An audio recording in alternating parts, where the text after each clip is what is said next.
হারিয়ে যেতে বসেছে কৃষকের জনপ্রিয় খেলা ষাঁড়ের মই দৌড়। তবে আজও শুকনো মৌসুমে শেরপুরের গ্রামে গ্রামে চলে এই খেলা।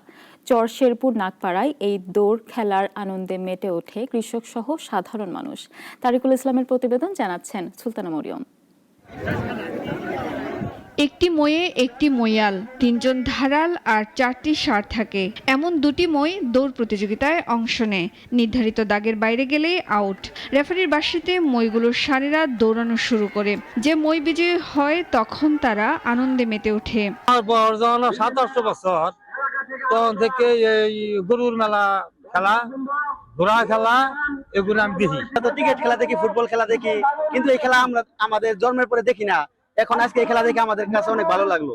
জনগণ এত পরিমাণ উপস্থিতি ছিল, আমার চরশেরপুর ইউনিয়নে মনে হয় না এত লোক অন্য কোনো খেলায় উপস্থিতি হয়েছে। গ্রাম বাংলার ঐতিহ্যবাহী ষাঁড়ের মই দৌড় খেলা তরুণ প্রজন্মের অনেকেই এখনো দেখেনি। সম্প্রতি এই খেলার আয়োজন করে উৎসবে মেতে ওঠে শেরপুর সদরের চরশেরপুর নাগপাড়া এলাকার মানুষ।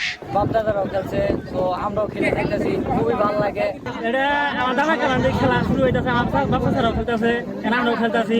পরবর্তীতেও আয়োজন করা হবে ঐতিহ্যবাহী ষাঁড়ের মই দৌড় প্রতিযোগিতা, এমনটাই জানালেন আয়োজকেরা। যুব সমাজকে খেলার দিকে মুভমেন্ট করার জন্য, অনুপ্রেরণা দেওয়ার জন্য আমরা নাগপাড়া গ্রাম যুব সমাজের উদ্যোগে ঐতিহ্যবাহী গ্রামীণ মই খেলা আয়োজন করেছি।